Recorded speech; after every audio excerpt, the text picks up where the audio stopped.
이 아침에 주시는 하나님의 말씀은 신약성경 요한복음 3장 16절 말씀 한 절만 보겠습니다. 제가 가지고 있는 성경 신약 146페이지 요한복음 3장 16절입니다. 우리 다 같이 함께 하시겠습니다. 시작. 하나님이 세상을 이처럼 사랑하사 독생자를 주셨으니 이는 그를 믿는 자마다 멸망하지 않고 영생을 얻게 하려 하심이라. 아멘.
오늘의 설교 제목은 나는 스스로를 구원할 수 있을까 없을까 하는 겁니다. 스스로를 구원할 수 있을까 없을까. 좀 오래된 영화입니다마는 1958년도에 만들어진 영화입니다. 영화 제목이 나는 살고 싶다 하는 거예요. 한번 따라해 볼까요? 나는 살고 싶다. 이게 미국에서 실제로 일어났던 일을 배경으로 해서 만든 영화인데, 한 여자아이가 태어났는데 집이 너무 가난해요. 부모님이 전혀 돌봐주지를 않아요. 그러다 보니까 어렸을 때부터 나쁜 죄를 저지르고요, 교도소를 드나들기를 밥 먹듯이 드나드는 거예요. 어렸을 때부터. 그러니까 소년원이죠. 어린 나이에 일찍 결혼을 했어요. 근데 남편이라고 얻은 것이 술주정뱅이에다가 도박꾼이에요. 그러다 보니 돈만 생기면 술 먹고 도박하다 보니 가정을 잘 돌봤겠어요? 돌보지를 못해요. 그러니까 부모로부터도 사랑을 못 받았는데 남편으로부터도 사랑을 못 받은 여인이에요. 그래서 불행하게 살아가던 그 여인의 앞에 어느 날 그 살고 있는 동네 캘리포니아에서 살인 사건이 일어나요. 노 부부가 살인을 당하는 모나헨이라고 하는 사건이 일어나게 돼요. 그러다 보니까 사회에서 막 공분이 일어나고 범인이 누구냐 말이지, 이 부부 할아버지 할머니를 어떻게 이렇게 잔인하게 죽이냐 그래가지고 막 공분이 일어나는데 경찰이 범인을 못 잡는 거예요. 그러니까 사람들이 야 경찰 뭐 하냐 말이지, 이거 하나 못 잡고 말이지 막 그러니까 경찰이 자기들이 살려고 살인을 하지 않은 이 여자 주인공 바바라라고 하는 여자 주인공을 살인 용의자로 탁 체포를 하는 거예요. 이거 경찰서에 끌고 들어가서 신문을 하면서 야 너가 살인하지 않은 거 알아. 그런데 지금 하도 그러니까 범인이 잡힐 때까지만 있으면 놓아줄게. 그렇게 하면서 여자를 신문 아닌 신문을 하는 거예요. 그런데 이 바바라라고 하는 여자 주인공은 사회에 대한 냉소적이고 비관적이고 누구에게도 사랑을 받지 못했던 마음으로 살았던 여인인지라요, 자기가 경찰서에 붙잡혀 들어가도 냉소적이고요, 경찰들을 조롱하고요, 비판하고요, 비난하고요, 막 자기 마음대로 하는 거예요. 경찰들이 야 너가 살인하지 않았지만 하고 도와주려고 했지만 어쩔 수 없이 붙잡아 들였지만 여인이 하도 냉소적이고요, 하도 막 난리를 치니까요, 경찰들이 이 여인의 과거를 조사를 해봐요. 그랬더니 전과 기록이 되게 많아요. 거기다가 윤락 행위도 했어요. 범인은 안 잡혀요. 경찰들이 살인자가 아닌 걸 알면서도 거짓 증거를 조작해요. 그리고 이 바바라라고 하는 여인을 살인범으로 몰아가요. 그리고 판결을 내려요. 그리고 사형 선고를 내려요. 그리고 샌프란시스코에 있는 여자 교도소로 가가지고요, 거기에서 가스실에서 사형 집행을 당하는 거예요. 그때 나이가 32살이에요. 32살. 그게 이제 이 영화의 내용이에요. 그런데 재판정에 가서도 경찰서에 가서도 워낙 삐뚤어진 마음이다 보니까 막 냉소적이고 조롱하고 비판하고 막 소리 지르고 법정을 모독하는 일들을 막 진행하면서 마지막 가스실에 잡혀 들어가서 사형 집행을 당하는 순간까지도 막 냉소적이고 조롱하고 비난적인 그런 표정을 지었던 이 바바라라고 하는 여주인공. 겉으로는 조롱하고 겉으로는 냉소적이고 겉으로는 세상을 비판하는 모습이었는데요, 그의 속마음은 그렇지 않았다는 거예요. 영화의 제목이 뭐라고요? 나는 살고 싶다. 비록 살인을 저지르지는 않았지만 살인의 죄를 뒤집어쓰고 평소 내가 살아온 삶이 죄 가운데 살아서 세상을 비난하고 비관하고 조롱하고 냉소 섞인 말로, 그리고 경찰서에 붙잡혀서도 그렇게 소리 지르면서 냉소적인 말을 내뱉었지만 그 마음은 뭐라고 울부짖고 있었냐면 나는 살고 싶다. 겉으로 표현을 하지 못했지 그 속에서는 나는 살고 싶다. 그래서 영화 제목이 나는 살고 싶다. 근데 안타깝게도 그 여인은 살지 못했어요. 가스실에서 죽어가게 되죠. 그런데 가만히 보면 오늘을 살아가는 우리의 삶이 이 바바라라고 하는 여인과 닮아 있어요. 겉으로는 아닌 것 같은데 겉으로는 자신 있게 사는 것 같은데 속으로 두려움이 있어요. 문제가 있어요. 누구에게 감히 말하지 못하는 아픔의 문제를 가지고 있어요. 그렇게 당당하게 살고 그렇게 자신 있게 사는 것 같은데 속에는 아픔이 있더라는 거예요. 그런데 그 아픔들 중에 가장 크고 가장 중요한 아픔이 있는데 그게 뭐냐면 죽음이라는 거예요. 죽음.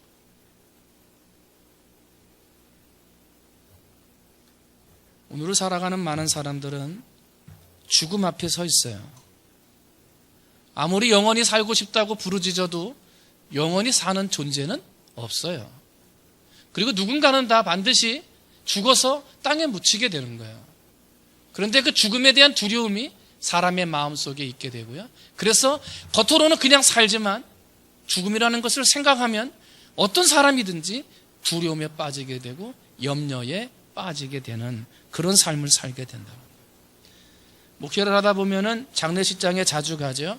사람들이 많이 소천하시니까 장례식장에 가요. 가서 보면 애들이 안 들어와. 염하는 자리에 가가지고 염을 하는데요. 자녀들이 안 들어와요. 교통사고 나가지고 돌아가셨는데 터져가지고 죽었어요. 안 들어온다니까요. 애들도 안 들어오더라고요. 목사만 들어가 있어, 목사. 장례식장에 가서 보면요. 여러 가지 모양들이 있어요. 막 울고 있는 사람도 있고요. 울음 하나 나지 않는 장례식장도 있어요. 요즘에는 울음이 점점 사라져요. 그죠? 울지를 않아요. 곡하지를 않아요. 어느 장례식장에 가서 보면요. 사람들이 문전성시를 이루어요. 야, 그 사람 죽었어? 이야, 안타까워서 어떡하냐? 막 사람들이 와서 그래요. 그런데 어느 장례식장 가면요. 강아지 한 마리 얼씬 거지 않아요. 조용해요. 가족밖에 없어요. 사람들이 가고 싶어 하지 않은 게 장례식장. 조문을 가는 사람도 마음이 편하지 않잖아요. 그런데 여러분 그거 아십니까? 지금은 우리가 조문을 가지만 언젠가는 내가 조문을 받아야 된다는 거예요. 지금 내가 조문을 가지만 언젠가는 내가 저 관 속에 누워서 다른 사람들이 나를 조문하러 오는 걸 당할 때가 있다는 거예요. 이게 죽음이죠. 그건 누구도 벗어날 수 없어요. 여러분 관 속에 묻혀져 있는 사람들한테 당신 가지고 있는 소원이 무엇입니까? 한번 물어볼 수 있으면 물어보세요. 그러면 관 속에 묻혀져 있는 죽음의 사람들의 말하고 있는 소원이 뭐겠어요? 다시 살고 싶다. 그죠? 다시 살고 싶다. 그거 아니겠어요? 이 세상을 살아가는 사람이든지요, 죽음 속에 있는 사람이든지요, 세상 모든 사람은 그 마음에 한 가지 소원을 가지고 있다는 거예요. 다른 게 아니에요. 뭐예요? 살고 싶다는 거예요. 살고 싶다. 죽지 않고 영원히 살고 싶다. 이게 세상 사람들이 가지고 있는 마음의 고민이라는 거예요. 누구한테 말하지도 못하고 드러내지도 못하는 그러한 고민이라는 거예요. 고대 진시황이 자기가 죽지 않고 살 수 있는 방법을 찾으라고 불로초를 찾으라고 전 세계로 자기 신하들을 보냈다고 그러잖아요. 전 세계 권력자들이요, 그리고 돈 좀 있다라고 하는 많은 사람들은요, 한 가지 동일한 소원을 가지고 있어요. 그게 뭐냐면 불로 불사의 소원이에요. 이게 뭐냐면 늙지 않고 죽지도 않는 소원이에요. 내가 이 돈을 어떻게 벌었는데, 내가 이 세상의 권력을 어떻게 쥐었는데 이것을 놓고 죽다니, 이게 말이 안 되는 거예요. 그러다 보니 자신의 권력과 부를 영원히 누리고 싶은 마음에 불로 불사의 소원을 가지고 있어요. 돈 많은 사람만 그런가요? 권력자만 그래요? 아니요.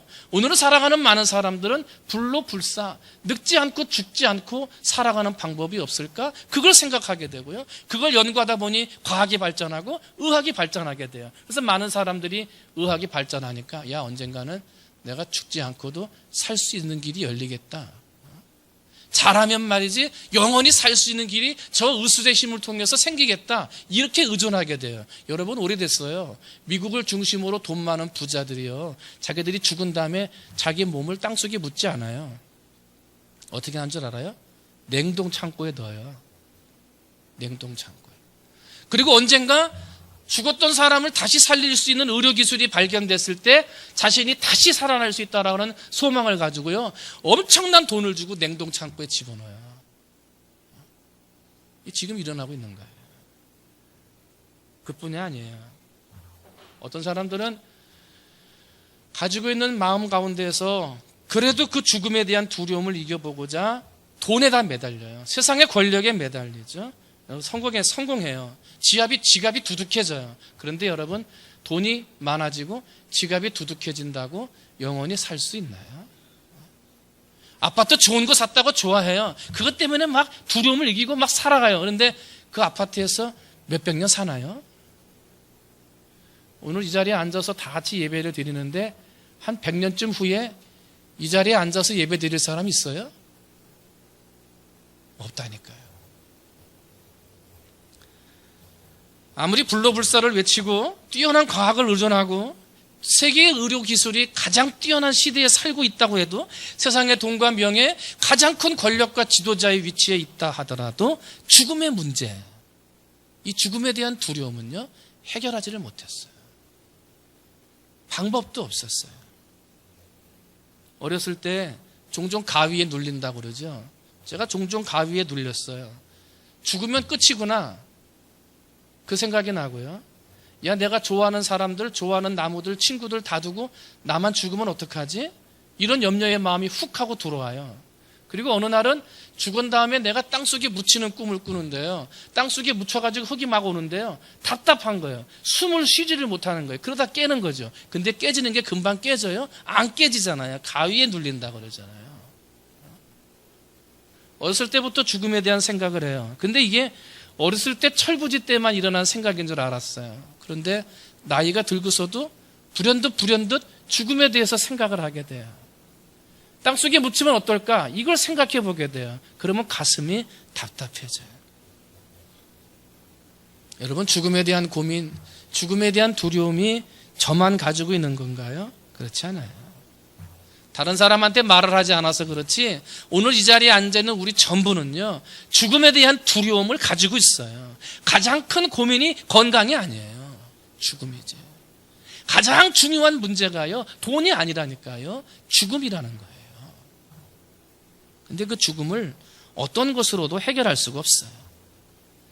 죽지 않고 영원히 사는 방법은요, 그 어떤 방법도 아직 이 세상에 주어지지를 않았어요. 여러분, 에이즈라는 걸 잘 알아요? 이번에 남아공 단기 선교를 가서도 어린 아이들이 태어나면서부터 이 부모의 실수로 에이즈라는 병을 갖고 태어난 거예요. 그죠? 사진을 통해서도 봤습니다만 얼마나 안타까운지 몰라요. 그런데 2015년 7월 달에 유엔에 보고된 에이즈 보고서가 있어요. 이거를 좀 찾아봤더니 지금 전 세계적으로 에이즈라는 질병에 감염된 사람들이 3,700만 명이래요. 그리고 매년 120만 명의 사람들이 전 세계에서 에이즈라는 질병 때문에 죽어나간다는 거예요. 우리 통영시가 14만 명 정도 하면 약 8배에서 9배 되는 사람들이요, 매년 에이즈만으로 죽는 거예요. 그런데 제가 이것을 보다가 깜짝 놀랄 만한 한 가지의 통계를 발견했어요. 유엔 에이즈 합동 계획 통계라고 하는 통계서를 보게 되면 매년 새로 에이즈에 걸리는 사람들 통계가 기록되어져 있는데, 그 통계를 보니까 2010년에는 매년 190만 명, 전 세계적으로 190만 명이 에이즈가 새로 걸리는 거예요. 그런데 그로부터 5년이 지난 2015년 봤더니 170만 명으로 줄어들었어요. 에이즈 걸리는 사람들이 줄어들었다는 거예요. 미국도 유럽도 일본도 에이즈 걸리는 사람들이 2010년에서 15년, 16년 지나가면서 줄어들었어요. 그런데 그 통계를 쭉 보다가 보니까 다른 선진국들과 다른 나라들은 다 줄어들었는데 한국만 늘었어요. 한국만 새로 에이즈 걸리는 환자가 늘어나더라는 거예요. 에이즈 신고 현황 연보 이렇게 된 거기를 보니까 2010년에 우리나라에 837명이 새로 에이즈에 걸렸어요. 그런데 그로부터 5년이 지난 2015년 봤더니 1199명으로 새롭게 에이즈 걸린 사람들이 보고가 돼요. 43%가 증가했어요. 세계적으로는 11%가 감소하는데 우리나라는 43%가 늘었어요. 우리나라에 에이즈로 신고된 사람이 1985년에 2명 처음으로 신고된 이래요. 2000년대에는 244명이 1년에 신고됐고요.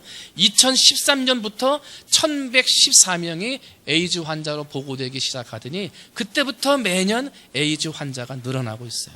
우리나라에 현재 약 1만 5천여 명의 에이즈 환자가 있어요.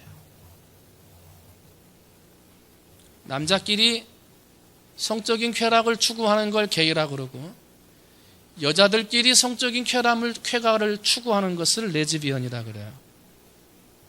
그런데 죽음에 대한 두려움, 어찌 해결할 수 없는 방법,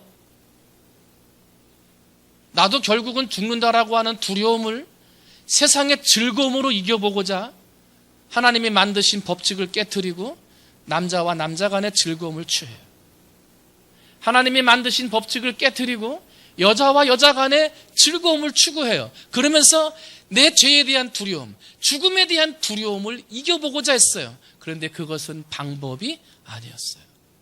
남자와 남자 간의, 여자와 여자 간의 방법을 가지고서는 오히려 죽음의 두려움이 사라진 것이 아니라 에이즈라고 하는 천형, 에이즈라고 하는 천벌이 내리는 벌을 받고 말았어요. 절대로 하나님이 만드신 법칙을 벗어난 남자와 남자끼리의 삶에서는 죽음의 두려움을 이길 수 없고요. 새로운 생명이 잉태될 수도 없어요. 여자와 여자끼리 아무리 즐거움을 추구해도 그 속에서는 새로운 생명이 일어날 수가 없는 거예요. 새 생명이 탄생할 수 있는 방법은 하나님이 만드신 법칙 안에 있었어요. 우리가 잘 알고 너무나도 당연하게 여기고 분명한 길이에요. 남자와 여자가 만나서 서로 교제하면 아름다운 생명이 만들어지는 거예요. 하나님이 그 방법을 제시해 주신 거예요. 근데 사람들은 그 방법의 길을 걸어가지를 않아요. 영화 이야기를 하나 더 하고 이야기를 마치려고 합니다. 해상 조난 사고를 영화로 만들어진 포세이돈 어드벤처라고 하는 영화가 있어요. 폴 칼리코라고 하는 사람의 소설을 영화로 만든 거예요. 뉴욕에서 아테네로 지나가던 유람선이 선상 파티를 벌이고 있는데 갑자기 지진이 좀 났고요. 지진에서 일어난 해일이 덮쳐가지고 이 포세이돈이라는 배가 바다 한가운데서 뒤집어져요. 그리고 선상 위에서 파티를 벌이던 수많은 사람들이 물에 빠져서 다 죽었어요. 그리고 딱 2사람이 살았어요. 몇 사람이 살았다고요? 2사람. 나이 많은 할아버지와 나이 어린 소년 2사람이 살았어요. 이 2사람은 배 밑창에서 헤엄을 쳐가지고요. 배 밑바닥이 하늘 위에 있는데 그 배 밑바닥이 머리에 윗는 천정까지 올라가요. 그리고 가슴까지 있는 데서 머리를 내밀고 이제 겨우 숨 쉬고 있는 거예요. 그런데 바닷물이 점점점 더 올라와요. 배 밑창이 머리 위에서 머리를 건드려요. 물은 자꾸 올라와요. 그때 가지고 있는 어린 아이의 소원, 그때 가지고 있는 나이 많은 할아버지의 소원은 한 가지예요. 뭘까요? 살고 싶다. 살고 싶다. 그런데 그 배 밑창에서 배 밑창에 깔려서 있으면서 내가 살고 싶다고 소원을 가지고 있지만 나를 살릴 수 있는 방법은 아무것도 없었어요. 내가 할 수 있는 길은 아무것도 없어요. 그냥 배 밑창을 손으로 두들겨 내가 여기 사람이 있다고, 살아있는 사람이 있다고 외치는 거, 그거 외에는 할 수 있는 게 아무것도 없었어요. 물이 턱 밑까지 차올라요. 이제 조금 있으면 코까지 차면 죽는 거 아니에요? 죽음을 생각하고 모든 것을 다 포기하고 있는 순간에 갑자기 위에서 무슨 소리가 나요? 조금 있으니까 막 지지지지 불빛이 튀어요.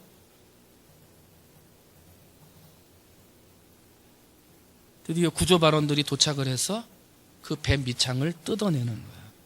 결국은 2사람이 구원받아요. 배 밑에 있을 때는 아무것도 할 수 없었어요. 죽을 수밖에 없는 운명이었어요. 그런데 배 바깥에서 그 배 밑창을 뜯어내고요. 2사람을 살려내더라는 거예요. 설교 처음으로 돌아가요. 억울한 살인 누명을 쓰고 가스실에서 죽음을 당한 바바라. 겉으로는 냉소적이고 비난적인 표정을 지었지만 그 속마음은 살고 싶다 했어요. 살지 못했어요. 고대 진시황으로부터 지금까지 수많은 권력자들과 지식자들과 세상의 많은 사람들이 불로 불사 늙지도 않고 죽지도 않는 방법을 찾았지만 옛날이나 지금이나 사람은 다 죽어요. 최고의 의술로도 최고의 과학으로도 사람이 영원히 사는 방법을 찾아내지를 못했어요. 그런데 세상을 창조하신 하나님은 세상을 창조하는 그 순간부터 이 세상의 죄의 문제, 이 세상 사람들이 영원히 사는 구원의 문제를 제시해 주세요. 세상 그 어떤 것으로도 발견하지 못하고 세상 그 어떤 것으로도 찾아가지 못했던 구원의 방법을 하나님이 제시해 주세요. 그리고 예수 그리스도를 통해서 이 땅에 다시 살 수 있는 길을 제시해 주세요. 원래 하나님이 세상을 창조하실 때는요, 이 땅에 있는 모든 사람은 행복하고 영원히 사는 존재로 만드셨어요. 죽음이라는 게 없었단 말입니다. 그런데 죄를 알게 되고요, 죄를 짓게 되면서 그 많은 하나님의 사랑의 품을 죄를 지으려고 박차고 뛰어나가요. 하나님의 품을 떠나서 세상 가운데 죄 가운데 살게 되고요, 그러다 보니 그 죄 때문에 없었던 죽음의 문제가 생기게 되고요, 죄의 짐을 짊어진 세상 모든 사람은 이 땅에서 죽을 수밖에 없는 길을 걸어가게 됐던 거예요. 근데 하나님은 죄 때문에 죽을 수밖에 없지만, 죄를 지었으니까 당연히 벌을 받아야 되지만 영원히 죽게 된 사람들의 모습을 보고 불쌍히 여기셨어요. 그리고 우리를 살리기 위해 특단의 조치를 취하세요. 하나밖에 없는 아들을 이 땅에 내려보내셨고요, 우리가 받아야 할 죽음의 길을 예수님이 걸어가게 하시고 우리가 받아야 할 그 벌을 예수님이 대신 받게 하셨어요. 그 사건을 우리는 십자가 사건이라 그래요. 십자가를 통해서 다시 살 길이 열렸어요. 뒤집어진 죄의 밑창에서 죄 가운데 방황하며 죽을 수밖에 없었던 우리의 모습이었는데, 나 혼자의 힘으로는 그 죄의 밑창을 뜯어버릴 수 없었는데 예수 십자가 사랑의 보혈의 피로 배 밑창을 뜯으셨어요. 그리고 우리를 구원하고 살려주셨어요. 그리고 예수를 믿기만 하면 영생하는 길을 우리에게 제시해 주셨던 거예요. 여러분, 하나님을 잘 믿으시기를 주님의 이름으로 축원을 드립니다. 십자가의 길을 통하여 우리에게 구원의 길을 가르쳐 주신 예수 그리스도를 잘 믿는 여러분이 되시기를 주님의 이름으로 축원을 드립니다. 이제부터 사순절이 시작이 됩니다. 이번 주 수요일부터 예수님의 고난주간 때는 금요 기도일까지 40일 동안 사순절이라는 절기로 지킵니다. 사순절은 예수님이 왜 십자가를 지셨는지, 예수님이 왜 죽을 수밖에 없었는지를 생각해 보는 절기입니다. 내가 어떠한 사람이었는지, 내가 어떠한 위치에 있었던 사람인지 나를 돌아보는 절기입니다. 죄의 밑창 아래에서 갇혀져 있던 나, 하도 많은 죄를 지어서 죄의 물결이 점점 올라와 결국은 그것이 코를 덮어 죽을 수밖에 없는 죄 많은 인생이었는데, 예수님이 십자가의 피로 죄의 밑창을 뜯으셨구나, 그래서 내가 살았구나, 그것에 깨닫고 그것에 감사하며 보내는 절기가 사순절이에요. 죽을 수밖에 없는 내가 살았고요, 길을 찾지 못했던 내가 길을 찾았기 때문에 하나님 하나밖에 없는 아들을 보내주셔서 감사합니다. 감사하는 절기가 사순절이에요. 십자가의 길을 걸어가지 않았다면 내가 살 수 없었기 때문에 고통의 길, 가장 형벌이 크다고 하는 고난의 길인 십자가를 지고 가신 예수님, 그날을 생각하며 예수님, 내가 지어야 할 십자가 예수님이 지셨군요, 예수님 감사합니다 하고 예수님을 생각하는 절기가 사순절이에요.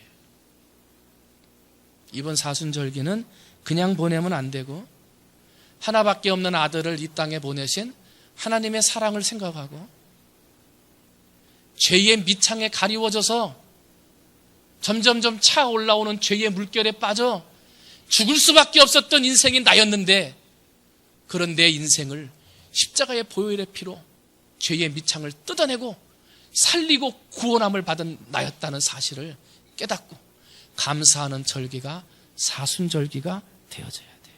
그러므로 하나님을 믿고 예수님을 제대로 믿어서 예수님을 통하여 열려진 구원의 문, 예수님을 통하여 열려진 죽지 아니하고 영원히 살 수 있는 영생의 길, 그 길을 들어갈 수 있는 성도들이 되셔야 돼요. 오늘 이 자리에 앉아있는 우리 성도들은 한 사람도 빠짐없이 예수님을 제대로 믿고 철저하게 믿어 예수님을 통하여 열려진 구원의 문, 예수님을 통하여 열려진 영생의 길, 그 길로 들어가 하늘나라 천국에서 영생의 삶을 살아갈 수 있는 우리 사랑하는 모든 성도님들이 되시기를 주님의 이름으로 축원을 드립니다. 기도하겠습니다. 하나님 아버지, 세상 그 누구도 죽지 않고 살고 싶다, 이 소원에서 자유함을 얻은 사람은 없었습니다. 다 죽었습니다. 어떤 권력자도, 어떤 지식자도, 어떤 부자도, 어떠한 방법으로도, 어떤 길로도 사람이 죽지 않고 살아가는 방법은 없었습니다. 예수님을 통해서 하나님의 그 길을 이루어 주셨습니다. 생명의 길, 영원히 살 수 있는 길, 구원받는 길을 하나님이 예수를 통하여 가르쳐 주셨습니다. 십자가의 길, 고난의 길, 눈물의 길, 고통의 길이었습니다만 예수님이 그 길을 걸어가심으로 아버지 죄의 밑창에 갇혀서 죄의 물결에 빠져서 죽을 수밖에 없는 우리를 마지막 그 순간에 아버지 밑창을 뜯어내셔서 우리를 살려주셨습니다. 하나님, 그 은혜에 감사하고 내가 어떠한 존재였음을 다시 한번 고민하고 생각하며 경건하고 성결하게 하나님 앞에 감사하고 예수님 앞에 감사하며 이번 사순절기를 보내게 하시어서 하나님, 구원의 길 들어가고 생명의 길 들어갈 때 부끄러움 가운데 들어가는 사람들이 아니라 기쁘고 감사함 가운데 들어갈 수 있는 우리 사랑하는 성도들이 되도록 은혜 내려 주옵소서. 혹시라도 아직 이 안에 내가 어떠한 사람이었는지, 예수님이 어떠한 일을 했는지, 하나님이 어떠한 일들을 이루어 주셨는지를 알지 못하고 믿지 못했던 분들이 계시다면 하나님께 감사하고 예수님께 감사하고, 내가 그렇게 죄의 밑창에서 죽어가는 사람이었구나, 이것을 다시 한번 깨달아 예수 믿는 구원의 날이 되게 하시고 하나님을 믿어 천국 가는 아버지 천국의 날이 될 수 있도록 하나님께서 축복해 주옵소서. 모든 말씀 사랑이 많으신 예수님의 이름으로 감사하며 간절히 기도하옵나이다.